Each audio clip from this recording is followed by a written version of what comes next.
السلام علیکم ورحمۃ اللہ وبرکاتہ۔ آج انشاءاللہ تعالی سورۃ المائدہ آیت 15 سے ابتدا کریں گے۔ اعوذ باللہ من الشیطان الرجیم، بسم اللہ الرحمن الرحیم۔ یا اہل الکتاب، اے اہل کتاب، قد تحقیق، جاء جیم یا حمزہ اس کا روٹ ورڈ ہے، معنی ہوتا ہے آنا، کم تمہارے پاس، جاءکم آ گئے ہیں تمہارے پاس، رسولنا را سین لام اس کا روٹ ورڈ ہے، معنی ہوتا ہے آہستہ اور نرمی کے ساتھ چل پڑنے کے، اور رسول کی جمع رسل ہوتا ہے، نہ ہمارے، رسولنا ہمارے رسول، یبین بیان کرتے ہیں، بتاتے ہیں، لکم تمہارے لیے، کثیرن بہت کچھ، بہت زیادہ، مما اس میں سے جو، تخفون چھپاتے ہیں، تم چھپاتے ہو، خفیہ رکھتے ہو، کہاں سے، من الکتابی کتاب میں سے، ویعفو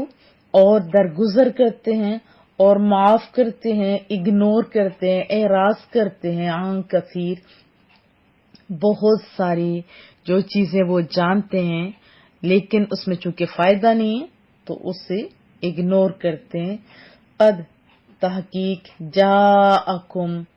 آ گئے ہیں تمہارے پاس، من اللہ اللہ تعالی کی طرف سے،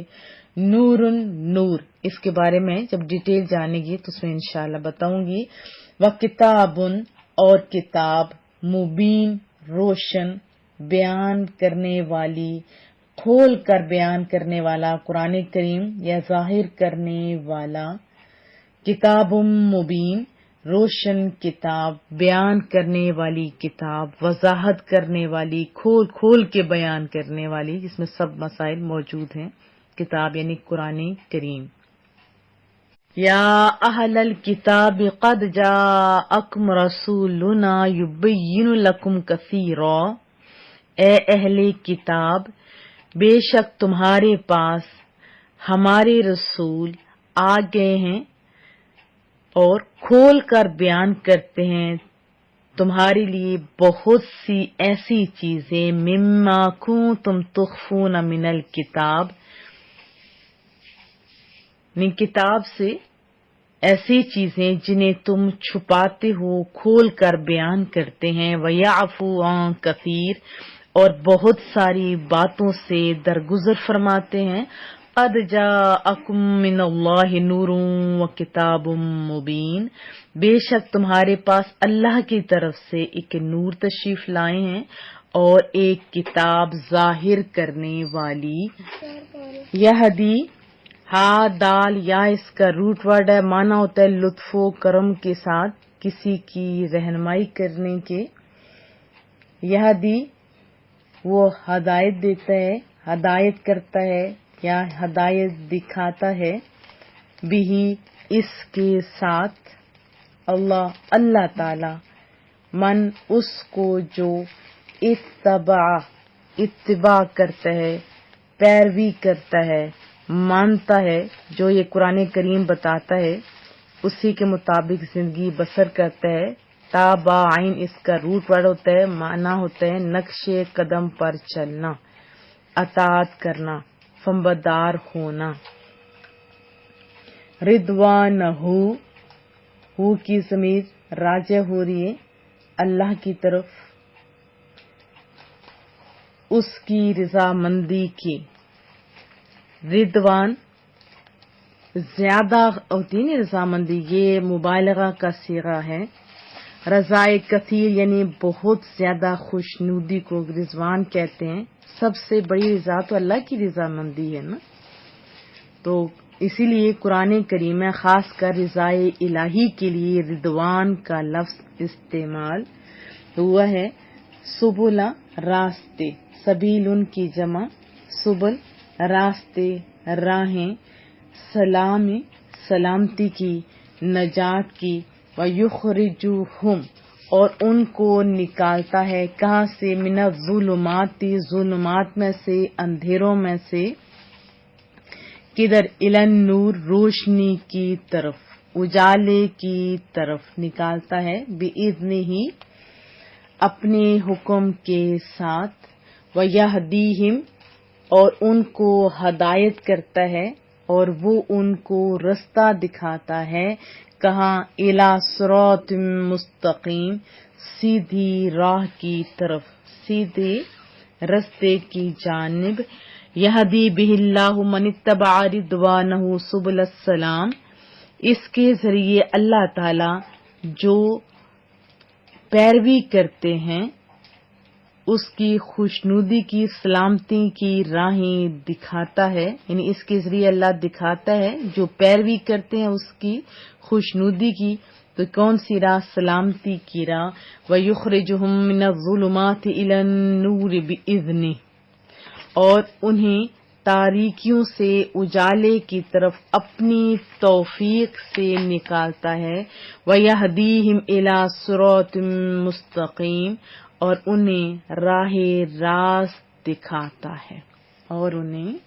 راہ راست دکھاتا ہے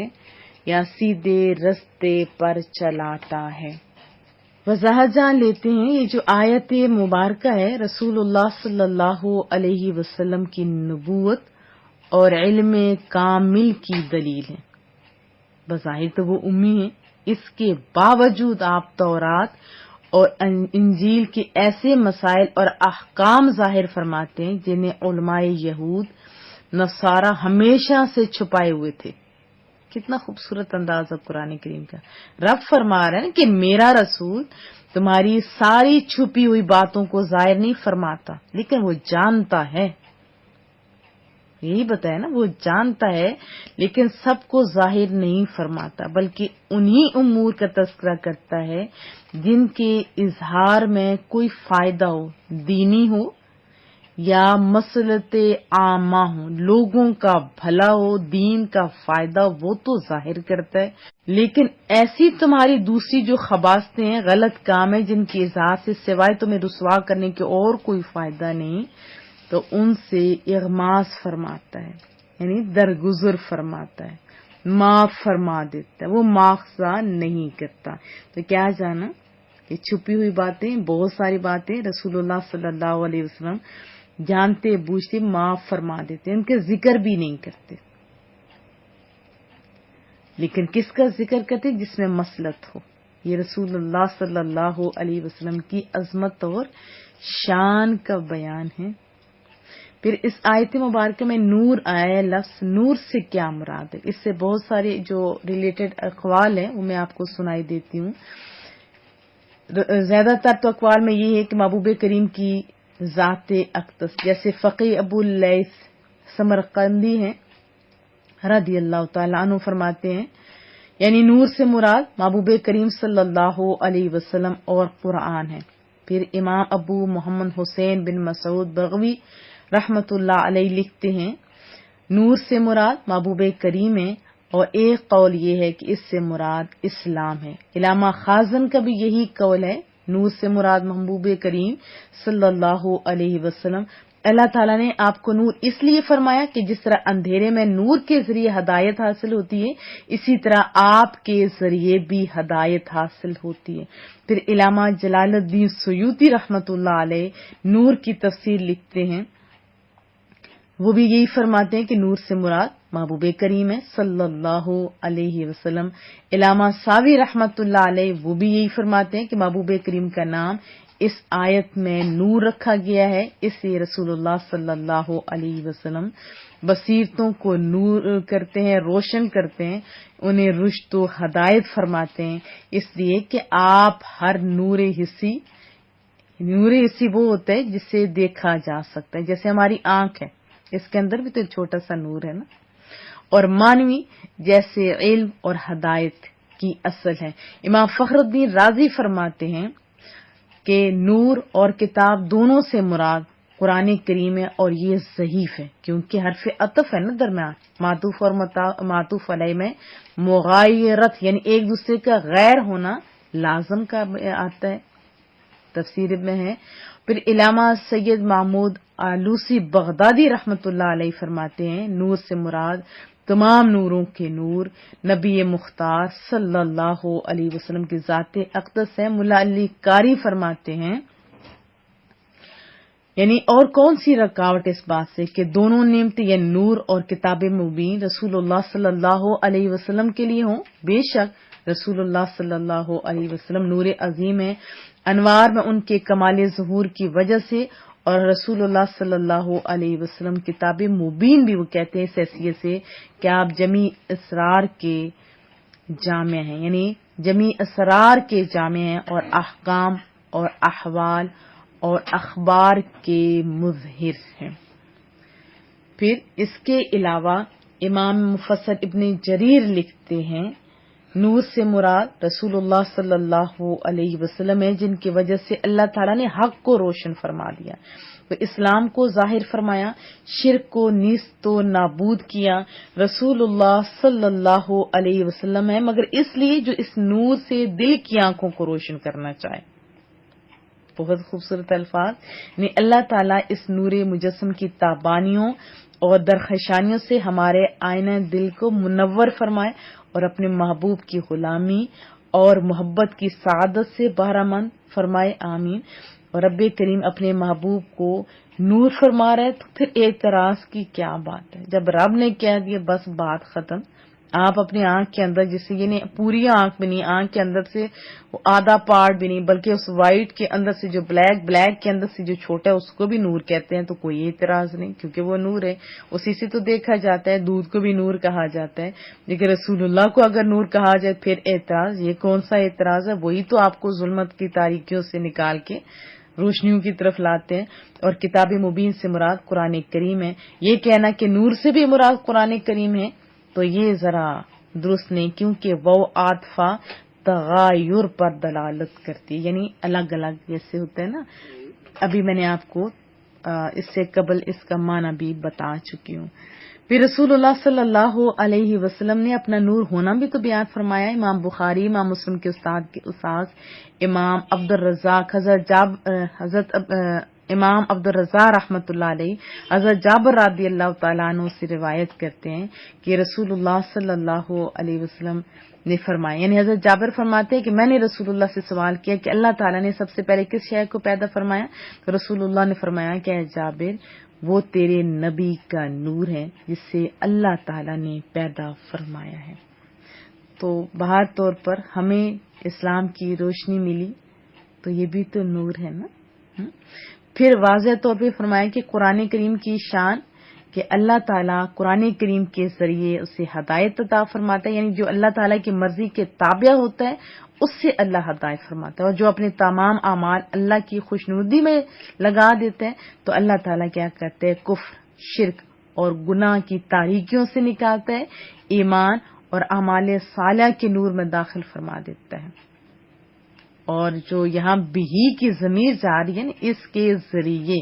اس سے بھی زیادہ تر علماء کرام نے سرکار دو عالم صلی اللہ علیہ وسلم ہی لے ہیں, کیونکہ انہی کے ذریعے تو دین پھیلے. قرآن کریم تو آج بھی روشنیاں پھیلا رہے ہیں نا جو چاہتا ہے, لیکن محبوب کریم نے تو پکڑ کے دھویا تھا گندوں سے لوگوں کو. کتنا مشکل ادوار تھا. محبوب کریم ہو سکتے ہیں کہ اللہ تعالیٰ نے محبوب کریم کے ذریعے ہم سب کو ہدایت عطا فرماتا ہے. ہر چیز کی وضاحت تو ہمیں آپ کو پتہ ہے محبوب کی ذات سے ہی ملتی ہے. جیسے نماز کا حکم ہے قرآن کریم میں, لیکن وضاحت کہاں سے ملی؟ رسول اللہ صلی اللہ علیہ وسلم کی آیات سے. اور بھی بہت کچھ, تو وہی اگر مراد لیے جائیں تو تب بھی بالکل جائز ہے. اور پھر من اتبع رضوانہ سے اخلاص سے نیت کی اہمیت کو بیان فرمایا جا رہا ہے, یعنی نور محمدی اور کتاب مبین سے اللہ تعالیٰ انہی کی دستگیری اور رہنمائی فرماتا ہے جن کے دلوں میں اس کی رضا کی سچی طلب ہو. اور سبل السلام کا معنی جو علماء کرام نے کیے وہ سلامتی کی راہیں بتائے جن پر چلنے سے انسان دنیا میں بھی کامیابی حاصل کرتا ہے, دنیا میں بھی ناکامی سے بچتا ہے، پھر آخرت کی کامیابی حاصل کرتا ہے، آخرت کی ناکامی سے بچتا ہے، اور لغزش اور بھٹک جانے کا خطرہ نہیں رہتا۔ لیکن صراط مستقیم جس کا آیت کے آخر میں ذکر آ رہا ہے، وہ بھی تو سلامتی کا ہی راستہ ہے نا۔ اور علامہ بیضاوی رحمت اللہ علیہ لکھتے ہیں، یعنی معرفت الہی کے دو خاص راستے ہیں جن پر چلنے سے قرب الہی، قرب حق نصیب ہوتے ہیں اور دوری کے حجاب اٹھا دیے جاتے ہیں، یعنی جو اپنے دل سے تمام خواہشات کو باہر نکال پھینکتا ہے اور اخلاص نیت کے ساتھ رب کریم کی خوشنودی کے حصول کے لیے شب و روز تڑپتا رہتا ہے، تو آفتاب محمدی صلی اللہ علیہ وسلم کی شعائیں اس کے لیے ان راہوں کو منور اور روشن کر دیتی ہیں جن پر چلنے سے قرب حق نصیب ہوتا ہے، یعنی جو خود چاہ رہا ہوتا ہے تو ان کو قرب بھی ملتا ہے، دوری کے حجاب اٹھا دیے جاتے ہیں، اور جو اولیاء کاملین ہیں جن کو اس کا ذاتی تجربہ بھی ہے، ان سے اگر پوچھا جائے تو وہ بتاتے ہیں کہ رسول اللہ صلی اللہ علیہ وسلم کی رہنمائی کے بغیر اللہ تعالی تک پہنچانے والی راہ کا سراغ نہیں ملتا۔ اور ہم بھی مانتے ہیں رسول اللہ صلی اللہ علیہ وسلم کی رہنمائی کے بغیر اللہ تک بھلا کیسے پہنچا جا سکتا ہے۔ پھر حسن بصری رحمت اللہ علیہ فرماتے ہیں کہ سبل السلام اگرچہ سالک کی آخری منزل ہے، لیکن پہلے اس لیے تذکرہ کیا گیا تاکہ سالک کی آرزوؤں کا کعبہ اور امیدوں کا قبلہ ہر وقت اس کی نگاہوں کے سامنے رہے، اور کم درجے پر یعنی چھوٹی کامیابی پر قناعت نہ اختیار کرے۔ یا بندے کو پتہ ہو کہ ہم نے جیسے یہاں سے عمرہ کے لیے جاتے ہیں، رستے میں بہت ساری مساجد بھی آتی ہیں، لیکن کہیں کہ ادھر ہی نماز پڑھ لیے رک جائے، نہیں، ہم نے تو عمرہ وہاں جا کے کرنا ہے نا، منظر تو وہاں پہ۔ اسی طرح دنیا کی کسی بھی کامیابی کو آپ سامنے رکھیں تو آپ کو ان مثالوں کو سمجھنا آسان ہو جائے گا۔ بہت ہی خوبصورت انداز ہے قرآن کریم کا، اور دعا ہے کہ مولا کریمہ ہمیں رسول اللہ صلی اللہ علیہ وسلم کے بتائے ہوئے طریقے پر، قرآن کریم کے بتائے ہوئے طریقے پر چلنے کی توفیق عطا فرما، ہمارے کاموں میں علم میں حلم میں برکتیں عطا فرما، ہمارے گھروں میں اتفاق، اتحاد، محبت، ہمدردی، قلبی اور ذہنی سکون پیدا فرما، غلط فہمیوں کو دور فرما، محبتوں کی فضا پیدا فرما۔ دعاؤں کی درخواست رہے گی۔ السلام علیکم ورحمۃ اللہ وبرکاتہ۔